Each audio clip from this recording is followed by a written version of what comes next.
oh, you know, he's not sexy, he's not all this, but your man is. I'm not involved. I'm only here to address it. I'm only here to address it.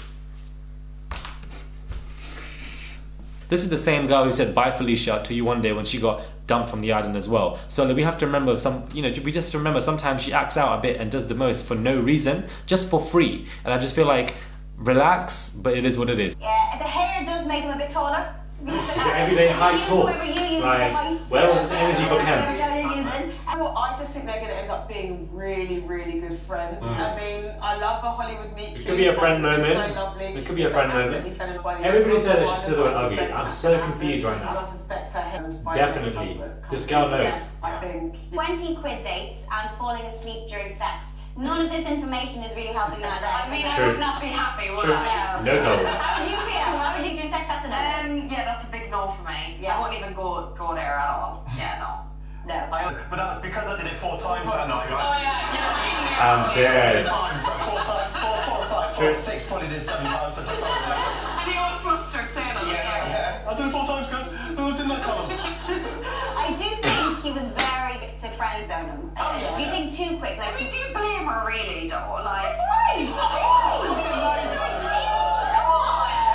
He's a nice guy, but you're not going to be like, oh my Jesus. Come on. But look at that face. It's a gorgeous face. It's not sexy. She obviously just wants a really sexy man. Wow. I think he's a really Why is she coming with so much vim? I don't understand.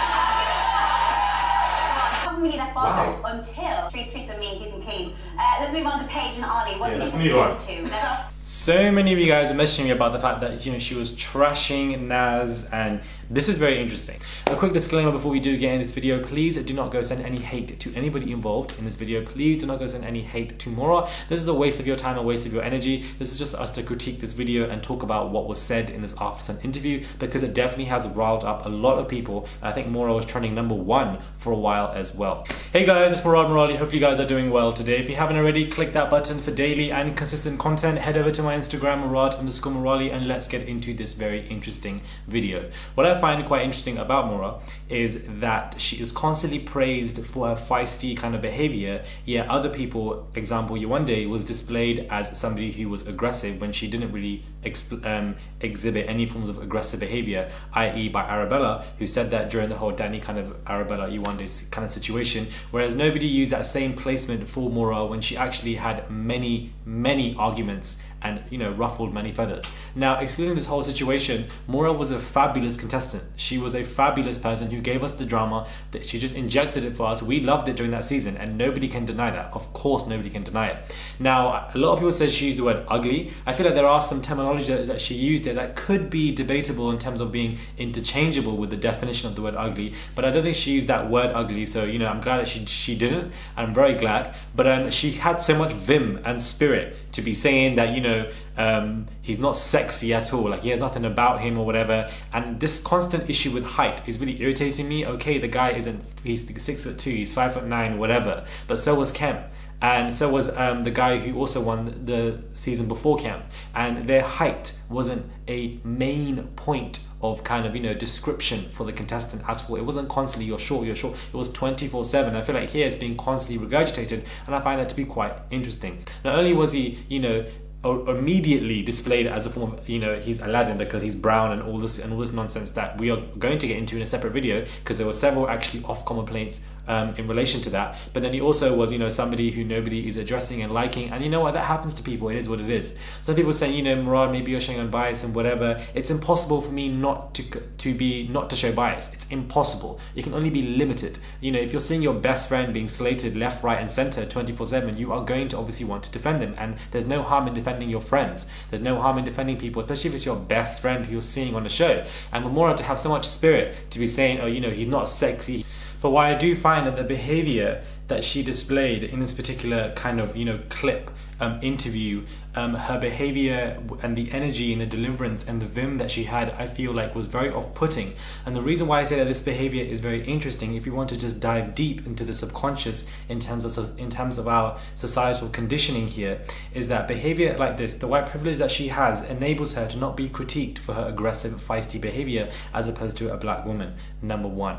#2, what this allows to do, it acts as a catalyst catalyst where she uses the white privilege in combination with white fragility to reinstate white racial equilibrium.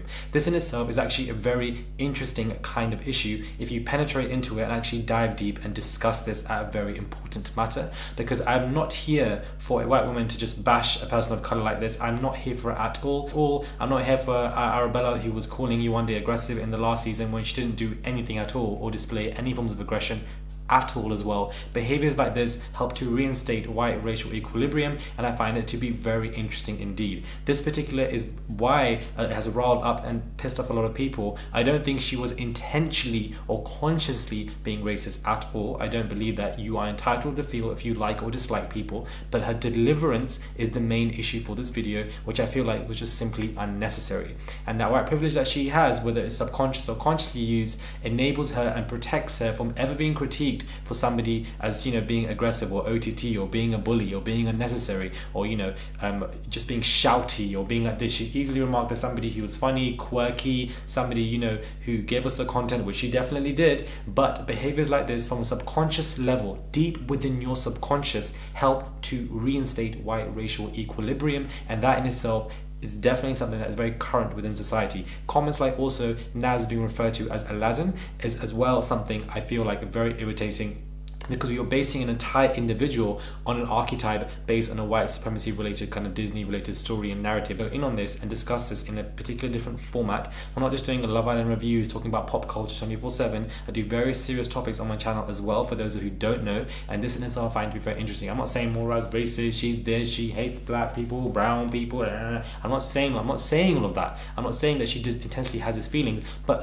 the key word in this video is subconscious. Please, subconscious is the key word in this video, where you do things or say things that you don't even know you're doing it or saying it. You're not intently doing it, you don't mean to do it, but this is how we're all conditioned. And you know, POC people also can be just as racist as well. Arab people are very racist as well. Latin people are very racist as well. This is very common behavior which helps to reinstate. You have the white fragility, you have the white privilege, combine them together, and they help with the main aim to reinstate white racial equilibrium, which is very heavy and prevalent in society today.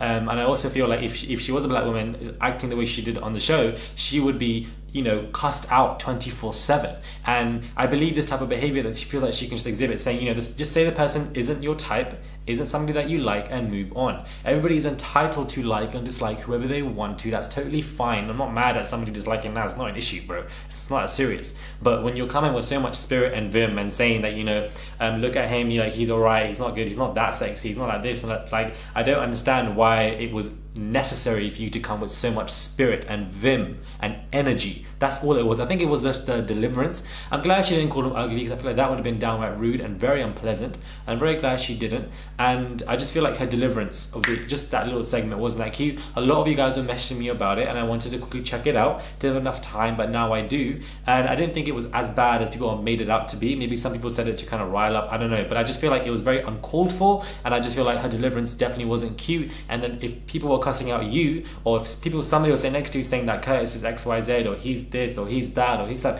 I'm sure you wouldn't like it either. Or I'm sure you would have obviously, you know, gone a bit feisty with your rebuttal to somebody saying that to you, but then you would be praised because it's okay for you to act like that and you can do whatever the hell you want. Now let's not get it twisted. I've already said it before, Maura is a great contestant. She was one of the best contestants from Love Island last year. She definitely was. Regardless of what she's saying about Naz or whatever, facts are facts. She injected that content, we needed it, and Love Island got way better when she entered the villa, and we know that as an audience, and anybody can happily admit that, whether you're biased or unbiased. That's just a fact.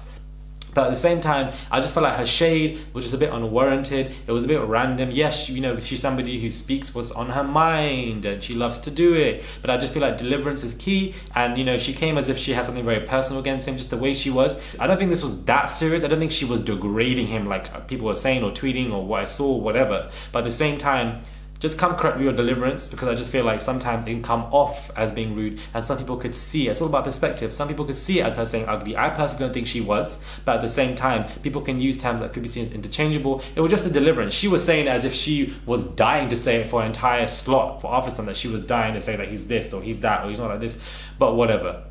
Of course, there's going to be bias from my side because that is my best friend. It's impossible not to be biased. You have to just keep that limited, which is what I'm doing in this video and saying that Maura was a great contestant, that I don't think she was being that rude. You have to try to keep it limited, but of course, you are entitled to defend anybody that you want when you feel like it, especially when they are your close best friend. It's just a common fact. It's only been day 2. Naz hasn't done anything that I feel like when I'm ready to call him out on. I'm obviously waiting for it, but I don't feel like he has yet.